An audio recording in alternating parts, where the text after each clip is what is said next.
इसका पहले आज इंट्रोडक्शन देख लेते हैं। चैप्टर में आपकी समांतर श्रेणी है क्या, ठीक है, समांतर और श्रेणी ये सब क्या है, ठीक है, इसके बारे में पहले देखें। इसके बारे में जानने से पहले आपको एक चीज जानना जरूरी है, जो है अनुक्रम, ठीक है। एक नंबर पे अनुक्रम को जानना जरूरी है।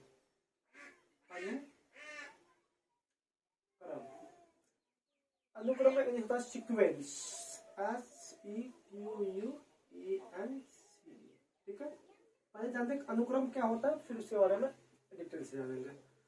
अनुक्रम क्या है, संख्या का एक क्रम है। अनुक्रम जो है संख्या का एक क्रम है जो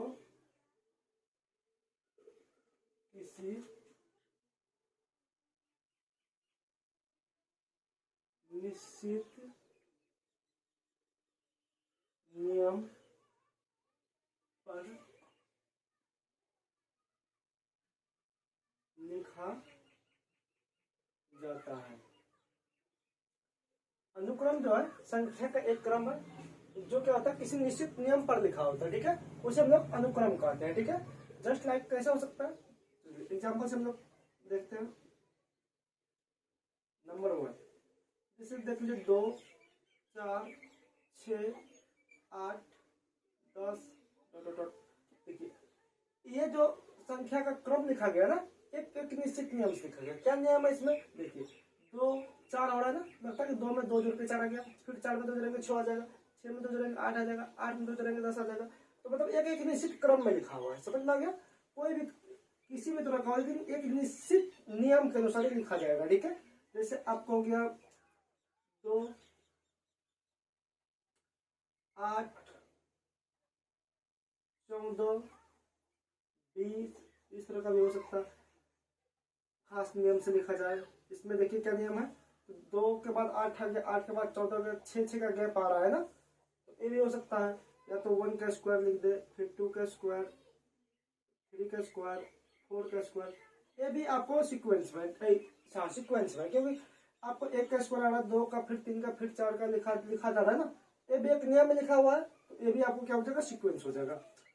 जस्ट लाइक आप ऐसे भी ले सकते हैं, -4 हो गया, -3 हो गया, -1 हो गया, -1 हो गया, 0 हो गया, फिर 1 हो गया, 2 हो गया, इस टाइप का भी हो सकता है, ठीक है।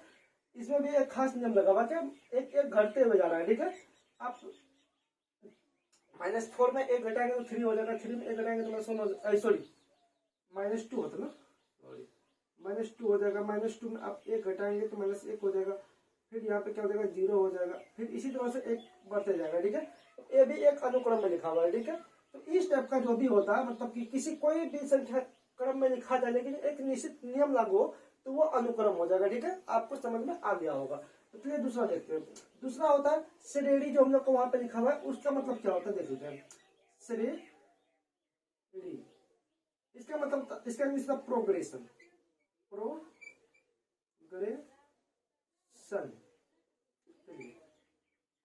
क्या है, तो इसे बारे में जानते हैं, ठीक है। फिर समांतर श्रेणी देखेंगे। ये श्रेणी जो दिया हुआ है ना, ये जो होता है,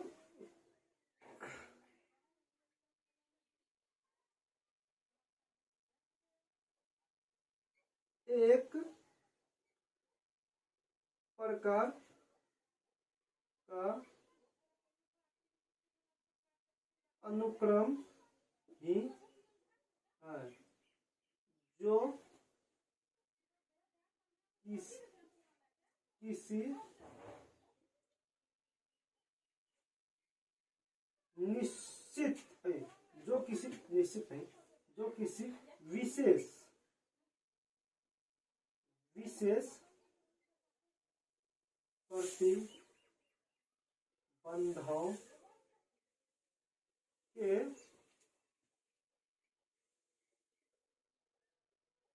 अंतर्गत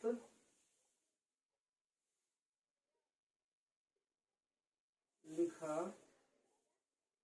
जाता है, उस अनुक्रम को श्रेणी सकते हैं। देखिए ये भी एक प्रकार का क्या है, ये जो श्रेणी है ये भी एक प्रकार का अनुक्रम ही है, ठीक है, अनुक्रम से मिलता जुलता है, लेकिन इसको एक किसी विशेष प्रतिबंध के अंतर्गत लिखना होगा, ठीक है, किसी विशेष प्रतिबंध के अंतर्गत अगर लिखा जाएगा अनुक्रम तो वो क्या हो जाएगा, श्रेणी हो जाएगा, ठीक है। आप ये कह सकते हैं कि जस्ट लाइक अनुक्रम ही है, लेकिन इसमें कोई खास विशेष प्रतिबंध लगेगा, ठीक है, तभी होगा। तो इसका एग्जाम्पल ये भी हो सकता है जो आप ऊपर दिए हैं, कोई टेंशन नहीं, ये भी आप लगा सकते हैं, ठीक है। जस्ट लाइक एग्जाम्पल क्या हो सकता है, 1 2 3 4, ये भी हो सकता है, ये भी अनुक्रम है, ठीक है। आप कह सकते हैं -31 हो गया, -30 हो गया, -29 हो गया, ये भी आपको क्या है, अनुक्रम श्रेणी है, ठीक है।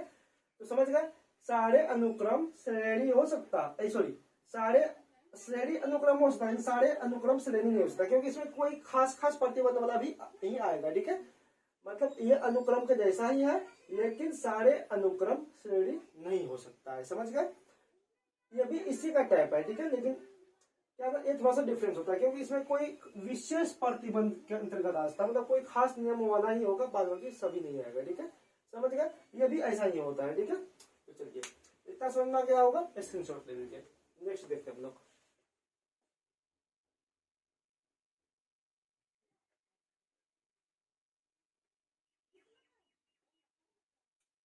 देखिए अब हम लोग देखते हैं श्रेणी के प्रकार।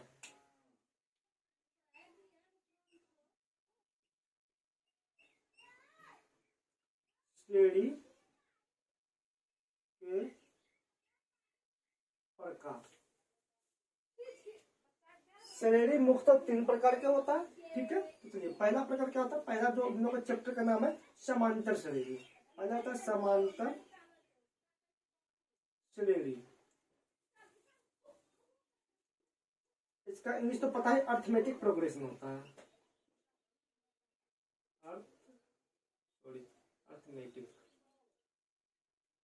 Arithmetic progression.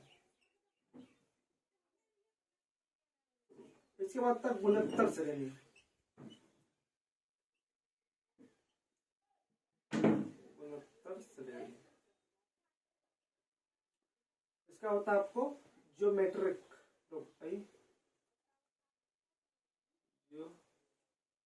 Geometric progression.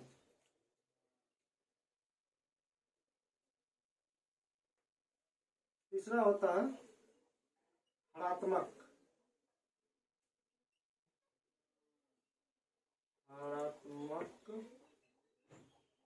श्रेणी, ऐसा होता है हार्मोनिक प्रोग्रेशन।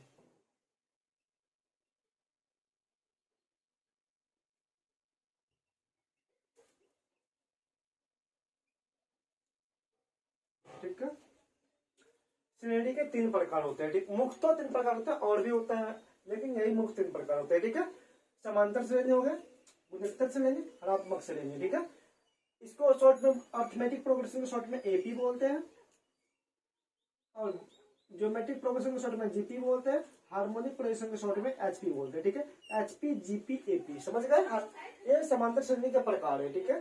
तो हम लोग को ये दोनों जो है ना, हम लोग कभी पढ़ना नहीं, ये सब जब 11th 12th में जाएंगे तो ये हम लोग को पढ़ना है, ठीक है। अभी जो हम लोग को मुक्त पढ़ना है वो समांतर श्रेणी पढ़ना है, ठीक है। तो चलिए हम लोग समांतर श्रेणी ही देखेंगे अभी। अब समांतर श्रेणी किसे कहेंगे,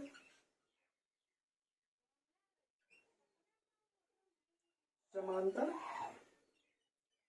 श्रेणी, अर्थमेटिक प्रोग्रेशन,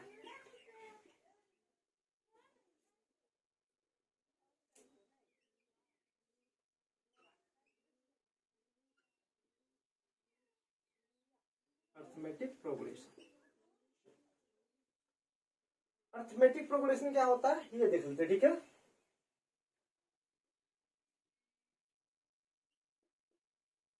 वैसे श्रेणी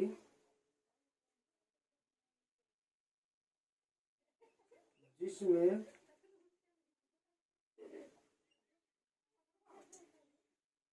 किसी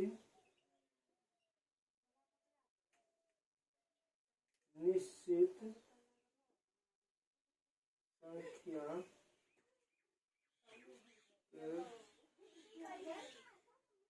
जोड़ने या घटाने से प्राप्त श्रेणी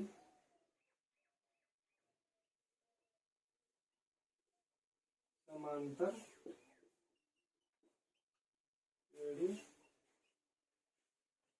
कहलाता है। देखिए, समांतर श्रेणी वैसा श्रेणी जिसमें किसी निश्चित संख्या जोड़ने या घटाने जो श्रेणी प्राप्त होता है उसे ही हम लोग कहते हैं समांतर श्रेणी कहते हैं। समझ गए? वैसी श्रेणी जिसमें किसी निश्चित संख्या को जोड़ने या घटाने से प्राप्त होगा वैसी श्रेणी को हम लोग क्या कहेंगे? समांतर श्रेणी कहेंगे। समझ में आ गया होगा? निश्चित संख्या को जोड़ने से या घटाने से जो संख्या का क्रम प्राप्त होगा उसे ही हम लोग समांतर श्रेणी कहेंगे। समझ में आ गया होगा? जैसे देख लीजिए एग्जाम्पल, जोड़ने या घटाने से, ये दोनों बात आपको याद रखिएगा, जोड़ने और घटाने से ही प्राप्त होना चाहिए और दूसरा कोई रूल यहाँ पे काम नहीं करेगा समांतर श्रेणी में। जैसे हो गया 4, 8, 12, 16। देखिए इसमें क्या हो रहा है, 4 में 4 जोड़ेंगे 8 हो जाएगा, 8 में 4 जोड़ेंगे क्या हो जाएगा 12 आ जाएगा, 12 में 4 जोड़ेंगे 16 आ जाएगा। तो एक निश्चित संख्या का जोड़ने से जो संख्या का क्रम प्राप्त होता है उसे हम लोग समांतर श्रेणी कहेंगे। ये पक्का क्या है? समांतर श्रेणी है, क्योंकि इसमें 4 जोड़ने से प्राप्त हो रहा है ना संख्या का क्रम। नेक्स्ट देख लीजिए, -5 है, 0 हो गया, 5 हो गया, 10 हो गया।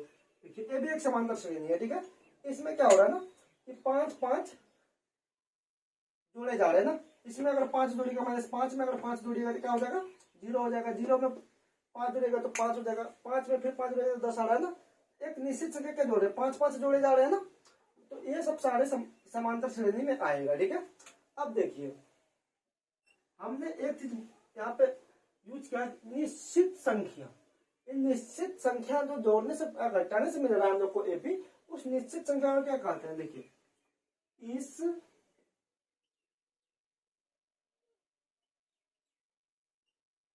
निश्चित संख्या को सार्व अंतर या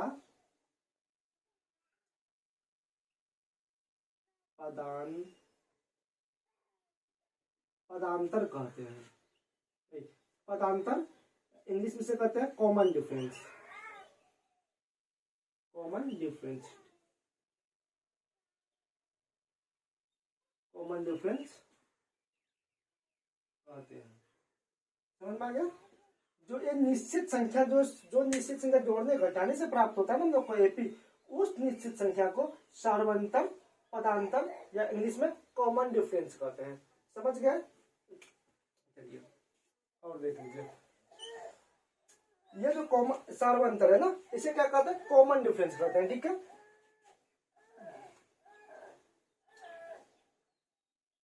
स्टार्ट कर लीजिए। सार्व अंतर को डी से सूचित किया जाता है। हम लोग को जहां सार्वंतर लिखना होगा उसके बदले हम लोग डी यूज कर सकते हैं, क्योंकि सार्वंतर को डी से सूचित किया जाता है। ठीक है, सार्वंतर और पदांतर एक ही चीज है और इंग्लिश में उसको कॉमन डिफरेंस बोलते हैं। ठीक है, और इसे सूचित किसी से करते हैं? डी से करते हैं। आप लोग को शायद समझ में आ गया होगा ना। तो चलिए आगे देखते हैं लोग।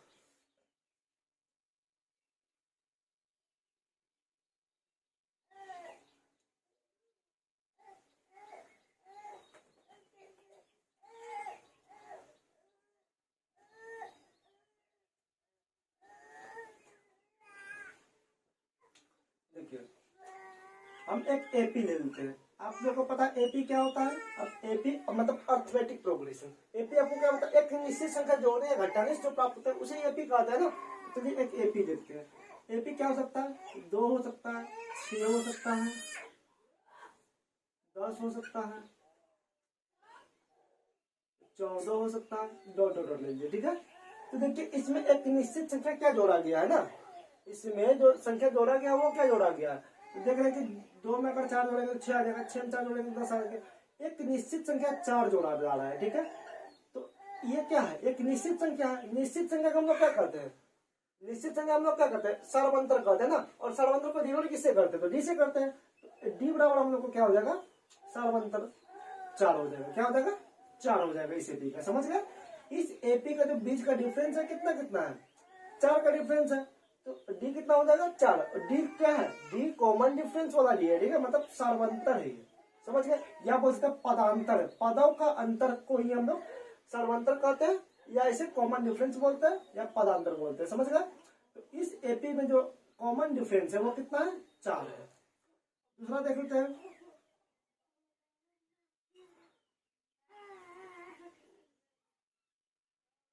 फाइव है, 15 हो जाता है, 25 हो जाता है, 35 डॉट इस तरह से। देखिए इसमें सर्वांतर कितना है इस एपी में, तो इस एपी में सर्वांतर देख के लगा कि 5 में कितना जोड़ेंगे, 15 आएगा, 10 जोड़ेंगे आ जाएगा, 10 में कितना जोड़ेंगे, 25 आएगा, 10 जोड़ेंगे आ जाएगा, ठीक है। तो मतलब यहाँ पे जो डी का मान आ रहा है वो कितना आ रहा है, 10 आ रहा है। समझ में आ गया ये बात, डी क्या होगा, इसी के पद को अंतर को हम लोग डी कहते हैं, समझ गए। तो चलिए अब हम लोग देखते हैं कि एपी का मानक रूप कैसे लिखा है, ठीक है। और थोड़ा सा हाँ चलिए कोई बात नहीं, सार्व समांतर, समांतर श्रेणी के मानक रूप, तो देखते हैं कैसे दर्शाते हैं, ठीक है। चलिए पहले देखिए, ये जो पहला है ना इसे बोलते हैं प्रथम पद। क्या बोलते हैं, प्रथम पद, क्योंकि ये पहला है इसे बोलेंगे प्रथम पद, ये दूसरा इसे बोलेंगे दूसरा पद, ये तीसरा बोलेंगे तीसरा पद, ये चौथा स्थान में से बोलेंगे चौथा पद, ठीक है। तो देखिए प्रथम पद, प्रथम पद, प्रथम पद को हम लोग क्या करते हैं, ए से लिखते हैं, ये भी लिख सकते हैं इसको, या तो A1 लिख सकते हैं, क्या लिख सकते हैं, या तो ए लिखेंगे या तो A1 से डिनोट करते हैं, ठीक है, या कभी कभी हम लोग T1 से भी डिनोट करते हैं, समझ गए। प्रथम पद को हम लोग ए से डिनोट करते हैं, या तो A1 से या T1 से डिनोट करते हैं, समझ गए। दूसरा पद को, दूसरा पद को हम लोग क्या करते हैं, A2 से डिनोट करते हैं, किससे, A2 से या तो T2 से। तीसरा पद को A3 से और T3 से, या तो A3 से करेंगे या तो T3 से करेंगे, ठीक है, दोनों में से कोई भी यूज करेंगे, ठीक है। आपको बुक में दोनों यूज किया हुआ इसलिए हम दोनों बता रहे हैं, ठीक है। तो चौथा पद को इसी तरह से, चौथा पद को जब हम डिनोट करेंगे वो करेंगे आपको A4 से या तो T4 से, समझ गए। इसी तरह से अगर क्या बनेगा, एनवा पद, एनवा, अगर हम लोग को एनवा पद डिनोट करना है, क्या डिनोट करना है, एनवा पद, तो हम लोग AN से डिनोट करेंगे, किस, या तो TN से, समझ गए। प्रथम पद को डिनोट करना तो या A से या A1 से भी कर सकते हैं। अगर दूसरा पद को दर्शाना है तो या तो A2 से या तो A3 से, T2 से दर्शा सकते हैं। तीसरा पद को A3 से या T3 से, चौथा पद को A4 से या तो T4 से। ठीक उसी तरह से अगर हम लोग को बोलेंगे कि एनवा पद दर्शाओ तो कैसे दर्शाएंगे, या तो AN से दर्शाएंगे या तो TN से दर्शाएंगे। समझ में आ गया आप लोगों को। चलिए नेक्स्ट देखते हैं हम लोग। तो देखिए इसका जो मानक रूप हो गया वो हम लोग को एपी क्या मिल जाएगा, A1 हो जाएगा, A2 हो जाएगा, A3 हो जाएगा, A4 हो जाएगा, इसी तरह से कहाँ तक जाएगा, AN तक। ये हम लोग का होगा एपी का मानक रूप, समझ गए। हम लोग को जो एपी मिलेगा इससे प्रथम पद का A1 लिखते हैं, दूसरे को A2, A3, A4 डॉट कहाँ तक, AN तक, ठीक है। जो लास्ट AN तक, समझ गए। यहाँ पे AN को हम लोग लास्ट पद भी बोलेंगे, भी बताएंगे, ठीक है, वहां तक जाता है, ठीक है। अब हम लोग क्या करते हैं ना कि ये जो डी निकालते, ये डी निकालने में तुम्हें कैसे निकाल रहे हैं ना, इसके बारे में देख लीजिए। अगर हम दूसरे पद में, मतलब ये दूसरे पद 15 में से अगर पहला पद को घटा देंगे तो जो आ रहा है वही तो कॉमन डिफरेंस है ना, वही तो हम लोग को डी आ रहा है ना।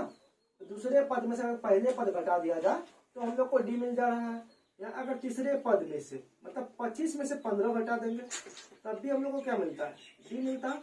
तो आप क्या देख पा रहे हैं ना कि दूसरा पद में से पहला पद घटाइए या तीसरा पद में से दूसरा पद घटाइए तब भी आपको क्या मिल रहा है, डी मिल रहा है।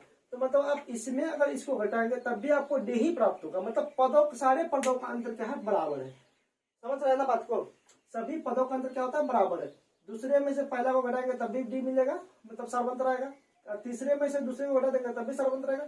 चौथे में से तीसरे को घटाएंगे तभी क्या आएगा, सारवंतर आ जाएगा। ठीक है, तो जस्ट लाइक इसको भी लिख के देखते हैं हम लोग। अगर हमको डी निकालना हो, क्या निकालना हो, डी निकालना हो, तो हम लोग क्या करेंगे, A2 में से A1 घटाएंगे ना। पहला दूसरे पद में से पहला पद को घटाएंगे तो डी मिल जाएगा। आपको दिखा दिया ना, दूसरे पद में से पहला पद को घटाते तो डी मिल जाता है ना, मतलब सारवंतर आ जाता। या क्या कर सकते हैं, D3 में से अगर D2 घटाएंगे तब भी हम लोग को सारवंतर आ जाएगा ना। या हम लोग क्या कर सकते हैं, D4 में से D4 में से D3 घटा देंगे तब भी आ जाएगा हम लोग को D, क्योंकि इसको घटाएंगे तब भी वही आएगा, इसको घटाएंगे तब भी वही आएगा, इसको भी घटाएंगे तब भी वही आएगा। समझ रहे बात को ना। तो ऐसे करके हम लोग डी ला सकते हैं ना। तो डी निकालने के लिए आपको सोचना नहीं है, क्या करना है, दूसरे पद में से पहले पद को घटाएंगे या तो तीसरे में से दूसरे को घटाएंगे, चौथे में से तीसरे को घटाएंगे तो हम लोग को डी मिल जाएगा। ठीक है, समझ में आ गया आप लोगों को। चलिए नेक्स्ट देखते हैं हम लोग।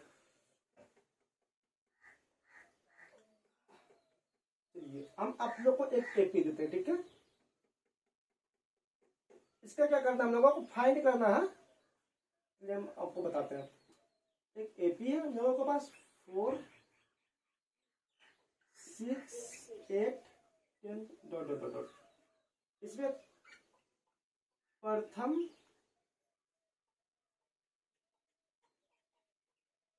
पद और सार्वअंतर ज्ञात करना है। ठीक है, चलिए अब आपको एक सवाल दे रहा हूं। ठीक है, आप जितना पढ़ लिए इसमें से सवाल बन सकता है। ठीक है, क्या कर सकते हैं हम लोगों को, हमने आपको बताया कि आप इसमें से प्रथम पद और सार्वअंतर बताइए कितना होगा। सवाल दिया हुआ ऊपर में एक एपी दिया हुआ, इसमें आपको बताना है प्रथम पद और सार्वअंतर बताना है। ठीक है, तो चलिए इसको हल करते हैं। तो प्रथम पद बता रहा है, प्रथम पद को हम लोग ए से नोट करते हैं ना। तो प्रथम पद यहाँ पे जो प्रथम पद वो कितना है, प्रथम पद जो यहाँ पे 4 है, कितना है 4 है। तो ये आंसर कितना आ गया, ये बराबर 4 हो गया। ठीक है, अब सार्वअंतर निकालना हम लोगों को,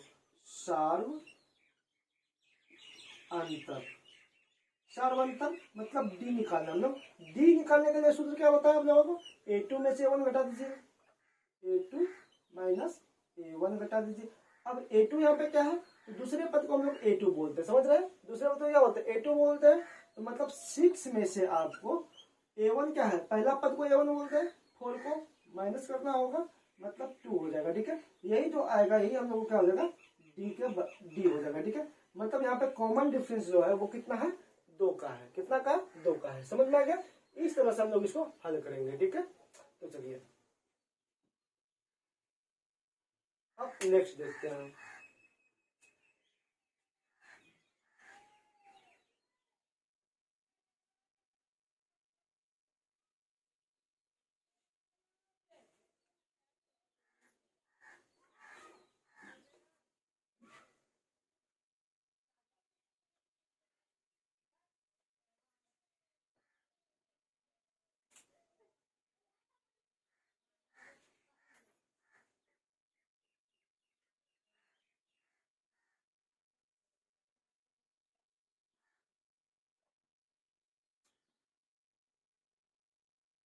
एपी लेते हैं। ठीक है, देखिए जरा सा,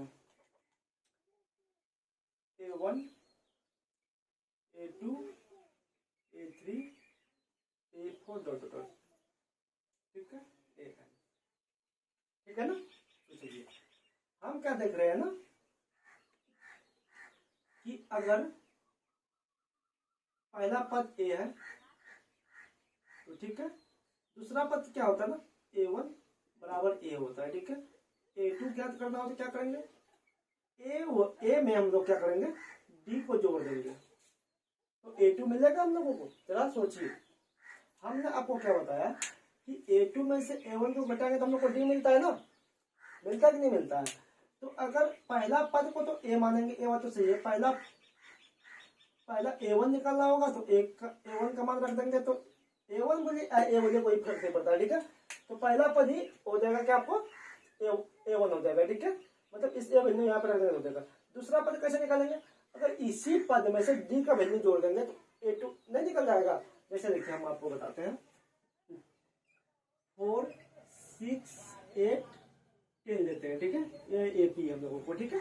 चलिए हम लोग अगर क्या करेंगे, A1 मतलब 4, A2 कितना होगा, पहले से कॉमन डिफरेंस निकालते हैं ना, तो D बराबर कितना है यहाँ पे, तो A2 में से A1 घटाएंगे ना तो हम लोग को क्या मिल रहा है, 2 मिल रहा है, मिल रहा है कि नहीं मिल रहा है। अगर हमें A2 प्राप्त करना होगा तो हम क्या करेंगे कि A में D जोड़ देंगे तो क्या A2 नहीं मिलेगा। A कितना हम लोगों को 4 है और D कितना हुआ है 2 है ना, इसमें जोड़ देंगे तो A2 मिल जा रहा है ना। A2 मिल रहा है कि नहीं मिल रहा है, मिल रहा है ना। तो ठीक उसी तरह से अगर आपको A2 निकालना हो तो A में D जोड़ देंगे तब भी आपको A2 मिलेगा। A3 अगर निकालना हो तो क्या करेंगे, A पर हम लोग क्या करेंगे, 2D को जोड़ देंगे, क्या करेंगे 2D को जोड़ देंगे तो हम लोग को A3 मिलेगा। जस्ट लाइक आपको यहाँ पर बताते हैं, अगर A3 निकालना हो तो क्या करेंगे, A पर हम लोग को 2D जोड़ेंगे। अब बोलेंगे सर 2D को जोड़ेंगे तो देखिए A का वैल्यू कितना हम लोग को 4 है कि नहीं है, प्लस 2 इंटू डी कितना है, डी हम लोग को 2 आया है ना, तो चलिए 4 प्लस 2 दूना 4, तो 4 4 8। देखिए A3 हम लोग को 8 है ना, आ जाता है ना, तो जस्ट लाइक यहाँ भी वही करेंगे। अगर A4 निकालना हो तो हम लोग क्या करेंगे, यहाँ पे A प्लस A4 ना 3D, समझ रहे हैं बात को। अगर A10 निकालना हो, कितना निकालो A10, तो A प्लस 9D। आप जितना A ले रहे हैं ना उससे एक कम D लीजिएगा, 10 ले रहे हैं तो 9 लेंगे, अगर 20 लेना होगा तो 19 लेंगे। जैसे हम लोग को बोलेगा कि A 20 निकालना है मेरा मन है, तो A प्लस 19D, समझ रहे हैं। अगर कोई बोले कि A 100 निकालना है तो हम क्या करेंगे A प्लस 99D, समझ रहे बात को। इसी तरह से हम लोगों को AM निकालना हो, क्या निकालना हो, AM निकालना तो क्या करेंगे A plus N minus 1D, समझ रहे बात को। AM A plus N minus 1D, क्योंकि 100 था, 100 में 1 घटा कर D लिखते तो N में से 1 घटा कर तभी तो D आएगा ना। तो हम लोग को जो फॉर्मूला यहाँ पे मिलता है A plus N minus N बराबर होता है A plus N minus 1D, ये फॉर्मूला होता है हम लोगों को, इसको याद रखना, हम लोग आगे इसका यूज करेंगे, ठीक है। चलिए सारे थ्योरी लगभग कंप्लीट हो गया होगा आप लोगों को, अब चैप्टर देखते हैं।